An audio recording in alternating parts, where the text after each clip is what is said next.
Hello dear students, today we will discuss about human respiratory system. सबसे पहले हम define करेंगे respiratory system को. What is definition of respiratory system? A collection of organs whose primary function is to take in oxygen and remove carbon dioxide from the body. तो respiratory system ऐसे system को कहा जाता है जिसका primary function oxygen को intake करना और बॉडी से कार्बन डाइऑक्साइड को बाहर निकालना है। तो अगर हम रेस्पिरेटरी सिस्टम के ट्रैक्ट की बात करें तो उसको डिवाइड किया गया है अपर रेस्पिरेटरी ट्रैक्ट और लोअर रेस्पिरेटरी ट्रैक्ट में। ठीक है डियर स्टूडेंट्स, तो हम अब ये दोनों पार्ट्स पढ़ेंगे, अपर रेस्पिरेटरी ट्रैक्ट और लोअर रेस्पिरेटरी ट्रैक्ट के। डियर स्टूडेंट्स, हमारे रेस्पिरेटरी सिस्टम को अपर रेस्पिरेटरी ट्रैक्ट और लोअर रेस्पिरेटरी ट्रैक्ट में डिवाइड किया गया है। The upper respiratory system includes nostrils, nasal cavity, mouth and pharynx. तो डियर स्टूडेंट्स, हमारे अपर रेस्पिरेटरी ट्रैक्ट में नोज और नोज की कैविटी, नेजल कैविटी और उसके बाद थ्रोट जिसको हम फेरिंग्स कहते हैं वो आ गया। और उसके बाद हमारे लोअर रेस्पिरेटरी ट्रैक्ट में लैरिंक्स, ट्रेकिया, ब्रोंकाई, ब्रोंकियोल्स और लंग्स शामिल किए गए हैं। देखें, अगर हम अपर रेस्पिरेटरी ट्रैक्ट की बात करें तो जब हम सांस अंदर की तरफ लेते हैं, जिसको आप और हम इंस्पायरेशन कहते हैं, तो हम एयर से ऑक्सीजन लेते हैं। ठीक है डियर स्टूडेंट्स, तो सबसे पहले जो हम ऑक्सीजन को यानी एयर को इनटेक करेंगे नोज से, तो यहाँ से ऑक्सीजन या एयर हमारे नोज के अंदर आएगा नॉस्ट्रल्स के थ्रू, और यहाँ पे एक कैविटी है जिसको हम कहते हैं नेजल कैविटी। तो यहाँ से एयर या ऑक्सीजन चला जाएगा बैक साइड पे, यहाँ पे होगा फेरिंग्स जिसको आप और हम थ्रोट कहते हैं।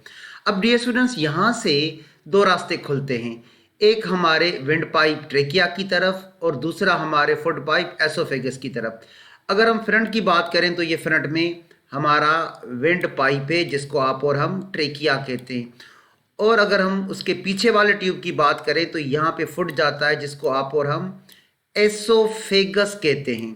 तो जब हम सांस अंदर की तरफ लेते हैं तो हमारा ट्रेकिया खुला हुआ होता है और एयर उसमें चला जाता है। तो ठीक है डियर स्टूडेंट्स, यहाँ से फेरिंग्स से एयर चला जाएगा, पहले वॉइस बॉक्स होता है लैरिंग्स, उसके बाद जाएगा ट्रेकिया में। ट्रेकिया ऑक्सीजन को या एयर को नीचे लेकर आएगा, उसके बाद जब वो फेफड़ों की जगह पे पहुंचेगा, here dear students our trachea divides to form two bronchi. Bronchi are the tubes that carry air into the lungs. तो यहाँ से ऑक्सीजन ब्रोंकस की तरफ से चला जाएगा लंग्स में, और जैसे ही डियर स्टूडेंट्स ऑक्सीजन यहाँ लंग्स में पहुँचा तो ब्रोंकाई छोटे छोटे ट्यूब्स में डिवाइड हो जाते हैं ब्रोंकियोल्स में। ठीक है डियर स्टूडेंट्स, और उनके एंड पे बबल लाइक एयर सेक्स होते हैं एल्वियोलाई, यहाँ पे ऑक्सीजन का गैसेस का एक्सचेंज होगा। तो सबसे पहली बात जो हमने पढ़ी कि हमारे रेस्पिरेटरी सिस्टम को दो ट्रैक्ट्स में डिवाइड किया गया है, अपर रेस्पिरेटरी ट्रैक्ट और लोअर रेस्पिरेटरी ट्रैक्ट। तो सबसे पहले हम डियर स्टूडेंट्स डिस्कस करेंगे parts of upper respiratory tract. अब आप यहाँ पे देखें, पहला जो हमारे अपर रेस्पिरेटरी ट्रैक्ट का पार्ट है नोज, और नोज अंदर की तरफ खुलता है नेजल कैविटी में। So dear students, nose and nasal cavity, what is the function of nose and nasal cavity? Nasal cavity warms the air, moistens the air and filters the air as the air is inhaled. जब हम सांस अंदर की तरफ लेते हैं जिसको हम इनहेलेशन कहते हैं, तो जो एयर अंदर आएगा वो वार्म भी होगा, मॉइस्ट भी होगा और फिल्टर भी होगा। देखें कैसे। Dear students, this is the diagram showing our nasal epithelium. तो जब हमारा नेजल एपिथेलियम होता है वहाँ पे डियर स्टूडेंट्स सीलिएटेड सेल्स होते हैं जिनके सरफेस पे सीलिया पाए जाते हैं। और डियर स्टूडेंट्स, ये जो सीलिया होते हैं ये क्या काम करते हैं? सीलिया फिल्टर इनकमिंग एयर। और डियर स्टूडेंट्स, हमारे नेजल एपिथेलियम में गोबलेट सेल्स पाए जाते हैं। डियर स्टूडेंट्स, ये गोबलेट सेल्स म्यूकस रिलीज करते हैं। तो फिर ये म्यूकस कौन सा काम करता है? Mucus moistures the air. तो डियर स्टूडेंट्स, एयर को मॉइस्ट किया गया म्यूकस से, एयर को फिल्टर किया गया सीलिया से, और हमारे नेजल एपिथेलियम में डियर स्टूडेंट्स ब्लड वेसल्स होते हैं, और जो ब्लड वेसल्स होते हैं हमारे नेजल एपिथेलियम में वो एयर को वार्म करते हैं।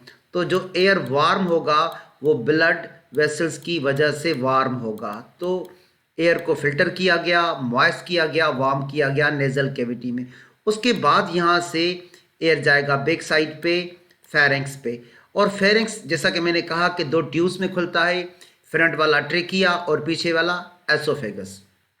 तो डियर स्टूडेंट्स, अब हम आते हैं parts of respiratory upper respiratory tract में दूसरे पार्ट फेरेंक्स की तरफ, जिसको आप और हम थ्रोट भी कहते हैं। Where it is located dear students, it is located behind the oral cavity and the nasal cavity. इसको मैं डायग्राम पे क्लियर करूंगा। And this is the passage way for both food and air. Food चला जाएगा oesophagus में, air चला जाएगा हमारे ट्रेकिया में। डियर स्टूडेंट्स, यहाँ पे हमारा नोज है, ठीक है, और नोज के थ्रू हम सांस लेते हैं, इनहेलेशन करते हैं नॉस्ट्रल्स के थ्रू। तो अब आपको एक पार्ट याद रखना पड़ेगा, palate. Roof of the mouth is called palate. ये हमारा माउथ है, ठीक है डियर स्टूडेंट्स। माउथ के जो रूफ होता है माउथ का, उसको पैलेट कहते हैं। तो फ्रंट पे होता है हार्ड पैलेट और डियर स्टूडेंट्स पीछे होता है सॉफ्ट पैलेट। ये जो हार्ड पैलेट है ये हमारी ओरल कैविटी को सेपरेट कर देता है नेजल कैविटी से। तो जो हमारी ओरल कैविटी होती है वो नेजल कैविटी से सेपरेटेड होती है, किसकी वजह से? हार्ड पैलेट की वजह से। और डियर स्टूडेंट, जब हम सांस लेंगे, एयर अंदर लेंगे, तो हम ऑक्सीजन नॉस्ट्रल्स के थ्रू लेंगे। तो ऑक्सीजन डियर स्टूडेंट्स कहाँ पे आएगा? वो आएगा हमारी नेजल कैविटी पे। जब हम इंस्पिरेशन करते हैं, सांस लेते हैं अंदर की तरफ, तो सॉफ्ट पैलेट डाउनवर्ड होता है। डियर स्टूडेंट्स, ये जो सॉफ्ट पैलेट होता है उसके नीचे वाला हिस्सा उसको कहते हैं ओरोफेरिंक्स, और इसके ऊपर वाला हिस्सा इसको कहते हैं नेजोफेरिंक्स। तो एयर नेजोफेरिंक्स से होता हुआ ओरोफेरिंक्स में आएगा। और यहाँ पे जबकि हम सांस अंदर ले रहे हैं तो हमारा ट्रेकिया ओपन होगा।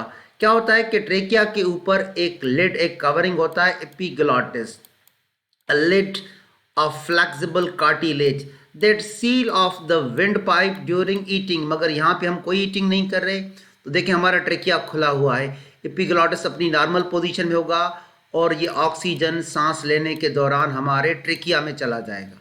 ठीक है डियर स्टूडेंट्स, तो ये जो फेरेंक्स है वो कॉमन पैसेज वे है। एक खुलता है हमारे ट्रेकिया में और दूसरा खुलता है हमारे एसोफेगस में। और जब हम ईटिंग करते हैं तो ये जो एपिग्लॉटिस है यहाँ पे नीचे आएगा, हमारे ट्रेकिया को क्लोज कर देगा और फूड यहाँ पे चला जाएगा। और देखें डियर स्टूडेंट, ये सॉफ्ट पैलेट ऐसे ऊपर आ जाएगा, तो नेजोफेरेंक्स भी क्लोज हो जाएगा और हमारा ट्रेकिया भी क्लोज हो जाएगा और फूड यहाँ पे चला जाएगा एसोफेगस। अच्छा dear students, at the base of pharynx there are two openings. One leads to the larynx known as voice box, from which the air passes into the trachea windpipe, and the other opening is the entrance of the esophagus food pipe. देखें dear students, ये हमारा pharynx reason है, ठीक है। यहाँ से front में ये खुलता है हमारे ट्रेकिया में, जिसके टॉप पे वॉइस बॉक्स होगा, उसको हम कहते हैं लेरिंग्स। ट्रेकिया के टॉप पे वॉइस बॉक्स होता है जिसको आप और हम क्या कहते हैं? लेरिंग्स। और डियर स्टूडेंट्स, उसके पीछे दूसरा ट्यूब होगा फूड पाइप, जिसको आप और हम एसोफेगस कहते हैं। तो यहाँ पे एक कवरिंग होता है epiglottis. What is function of epiglottis dear students? A lid of flexible cartilage that seal off the wind pipe और also known as trachea during the eating. तो जब हम सांस लेते हैं तो ये हमारा एपिग्लॉटिस नॉर्मल पोजीशन में होता है। अगर हम नोज के थ्रू ऑक्सीजन लें तो ये आएगा नेजल कैविटी में, यहाँ से नेजोफेरिंक्स से होता हुआ ये आ जाएगा ओरोफेरिंक्स में। और अगर हम मुंह से भी सांस लें, यहाँ से भी हम ऑक्सीजन ले सकते हैं, तो ये ऑक्सीजन आएगा पहले डियर स्टूडेंट्स ओरल कैविटी में, फिर यहाँ से आ जाएगा ये ओरोफेरिंक्स में। ठीक है डियर स्टूडेंट्स, और देखें जब हम कोई भी सॉल्विंग नहीं करते, कोई भी ईटिंग नहीं करते, तो हमारा एपिग्लॉटिस नॉर्मल पोजीशन में होता है, तो ये ऑक्सीजन चला जाएगा ट्रेकिया में। हाँ, अगर हम ईटिंग कर रहे हैं तो ये जो सॉफ्ट पैलेट आपको डाउनवर्ड नज़र आ रहा है, ये ऊपर चला जाएगा, नेजोफेरिंक्स भी क्लोज हो जाएगा और ये एपिग्लॉटिस नीचे आ जाएगा, हमारा ट्रेकिया भी क्लोज हो जाएगा और हमारा फूड चला जाएगा एसोफेगस में। तो ये I think it's very clear now. उसके बाद डियर स्टूडेंट्स हम आते हैं parts of lower respiratory tract. तो सबसे टॉप पे आपको मिलेगा वॉइस बॉक्स, जिसको आप और हम क्या कहते हैं? Larynx. What is larynx? Larynx, the voice box where vocal cords are located. And dear students, sound is produced by the vibrations of vocal cords. vocal cords को vocal folds भी कहते हैं, जो कि larynx में होते हैं. उनकी vibration से sound produce होता है, जिसको phonation भी कहते हैं. तो dear students, larynx हमारा voice box है trachea के बिल्कुल top पे. This is our windpipe known as trachea. At the top of the trachea there is a voice box known as larynx. उसके बाद देखें डियर स्टूडेंट्स, एयर आएगा हमारे ट्रेकिया में. अब हम ट्रेकिया को डिस्कस करते हैं. ठीक है डियर स्टूडेंट्स, टॉप पे क्या हो गया? Voice box, larynx. उसके नीचे क्या है? Windpipe known as trachea. Trachea also called windpipe that oxygen moves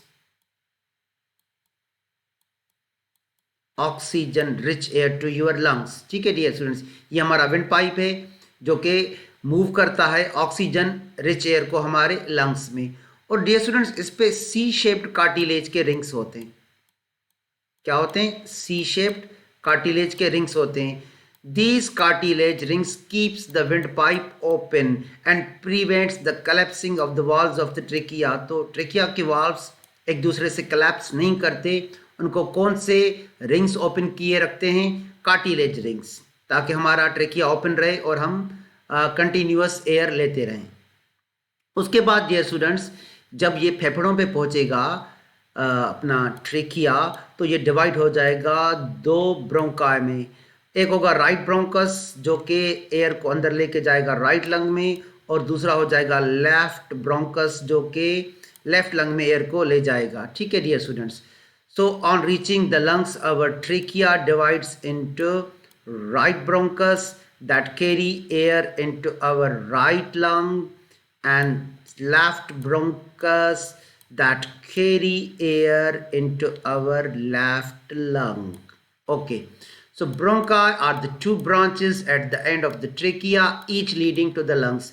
तो ये bronchi एक right bronchus होता है जो कि राइट लंग में एयर को लेके जाएगा, और दूसरा लेफ्ट ब्रोंकस होता है जो कि लेफ्ट लंग में लेके जाएगा. और डियर स्टूडेंट्स देखें, जैसे ये ब्रोंकस फेफड़ों के अंदर गया तो ये छोटे छोटे ब्रांचेस में डिवाइड हो गया. इन छोटे छोटे ब्रांचेस को क्या कहा जाता है? ब्रोंकियोल्स कहा जाता है. What are bronchioles? Bronchioles is a network of smaller branches leading from the bronchi into the lung tissue and ultimately into the air sacs. तो इसके बिल्कुल जब ये एंड करेंगे तो यहाँ पे बबल लाइक एयर सेक्स होंगे, जिसको आप और हम एल्वियोलाई कहते हैं, जो कि फंक्शनल यूनिट्स होते हैं गैसियस एक्सचेंज की. तो डियर स्टूडेंट्स, ब्रोंकाई डिवाइड हो गए अंदर जाके लंग्स में, ब्रोंकियोल्स में, और उनके एंड पे क्लस्टर्स होंगे एल्वियोलाई के. ओके डियर स्टूडेंट्स, तो देखें यहाँ पे जब ये ब्रोंकस अंदर जाते हैं फेफड़ों में, तो फिर ये ब्रोंकाई में डिवाइड हो जाते हैं, और यहाँ पे जूम किया गया है उनके एंड पे, आपको बबल लाइक एयर सेक्स नजर आएंगे. Dear students, these bubble like air sacs are called alveoli. So what are alveoli? Alveoli are the functional respiratory units in the lungs where gases are exchanged, जहाँ पे हमारे gases का exchange होता है. Oxygen alveoli से blood capillaries में चला जाएगा. At the same time carbon dioxide blood capillaries से एल्वियो में आ जाएगा बाय प्रोसेस ऑफ डिफ्यूजन. देखिए इसको हम क्लियर करते हैं. Gas exchange between blood and alveoli. Dear students, आपको पल्मोनरी आर्टरी याद होगी. Pulmonary artery carry deoxygenated blood towards the lungs, और आर्टरी डिवाइड हो जाता है आर्टीरियोल में. आप ब्लड का फ्लो देखें, ये पल्मोनरी आर्टीरियोल है, इसमें डीऑक्सीजनेटेड ब्लड होगा. It means it is rich in carbon dioxide and less in oxygen. अब ये एल्वियोलाई पे जब पहुंचेगा, हियर यू सी एल्वियोलाई, जिसको मैं रेड मार्किंग कर रहा हूँ, ये एल्वियोलाई है. तो इसके ऊपर आपको बहुत सारी ब्लड कैपिलरीज नजर आएंगी.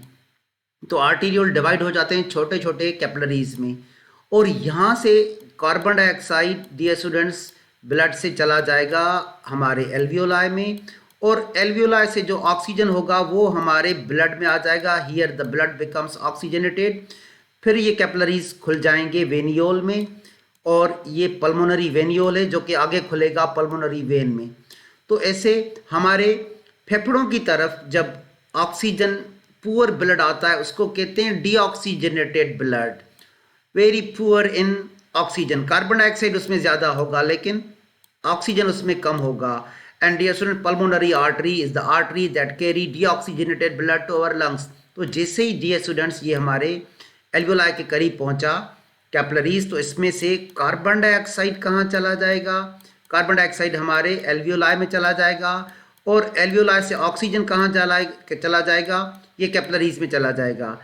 Here the oxygenation takes place and here our blood becomes oxygenated. तो यहाँ पे ऑक्सीजनेशन का प्रोसेस होगा, हमारा ब्लड ऑक्सीजनेटेड हो जाएगा. एल्वियोलाई से ऑक्सीजन कहाँ चला जाएगा? ब्लड कैपिलरीज से. At the same time blood capillaries से कार्बन डाइऑक्साइड कहाँ चला जाएगा डियर स्टूडेंट्स? एल्वियोलाई में. इसको हम थोड़ा जूम कर लेते हैं. ठीक है डियर स्टूडेंट, जूम अब कर लिया हमने, यहाँ पे इस सेक्शन को हमने जूम कर लिया. तो आप देखें कि एल्वियोलाई से ऑक्सीजन कहाँ जा रहा है डियर स्टूडेंट? ये ब्लड में जा रहा है. यहाँ पे एपिथेलियल सेल एल्वियोलस का शो किया गया है और नीचे उसके ब्लड कैपिलरी है. और देखें डियर स्टूडेंट्स, ऑक्सीजन तो चला गया ब्लड कैपिलरी के अंदर, ब्लड में. ब्लड कैपिलरी से कार्बन डाइऑक्साइड कहाँ चला गया? एल्वियोलस में. So alveoli are the functional units of gases exchange. और सबसे लास्ट में डियर स्टूडेंट्स हम डिस्कस करते हैं लंग्स को. ठीक है डियर स्टूडेंट्स, ये दो हमारे लंग्स हैं. यहाँ पे हमारा राइट लंग है, this is known as right lung, और this is our left lung. तो डियर स्टूडेंट्स, सबसे पहले हम मेम्ब्रेन्स की बात करेंगे जिसको हम कहते हैं pleural membranes. Dear students, what are pleural membranes?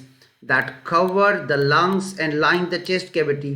तो इसके ऊपर प्लूरल मेम्ब्रेन्स होते हैं जो कि लंग्स को कवर करते हैं और चेस्ट कैविटी को भी कवर करते हैं. And you know dear students, the lungs are organs of gaseous exchange. इसके अंदर फंक्शनल यूनिट्स एल्वियोलाई पाए जाते हैं.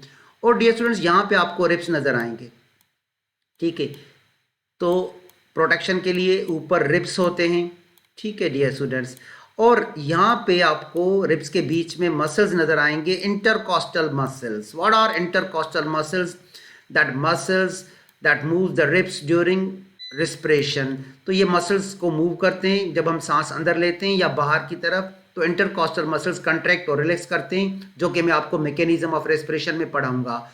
और यहाँ पे डियर स्टूडेंट्स एक मस्कुलर शीट होता है, डायाफ्राम, जो कि हमारे थोरेसिक कैविटी को अलग कर देगा एब्डोमिनल कैविटी से. ये ऊपर थोरेसिक कैविटी होगा और नीचे एब्डोमिनल कैविटी होगा. Diaphragm is a muscular sheet that separates our thoracic cavity from abdominal cavity. Lungs पाए जाते हैं thoracic cavity में और नीचे होगा abdominal cavity. तो dear students, आज हमने human beings में respiratory system पढ़ा, upper respiratory tract और lower respiratory tract. upper respiratory tract में हमने पढ़ा nose, nasal cavity, pharynx. और dear students, lower respiratory tract में हमने पढ़ा लैरिंक्स, उसके बाद ट्रेकिया, उसके बाद ब्रोंकाई, ब्रोंकियोल्स, एल्वियोलाई और लंग्स. तो ये आज का लेक्चर था. Thank you dear students, wishing you all of the best.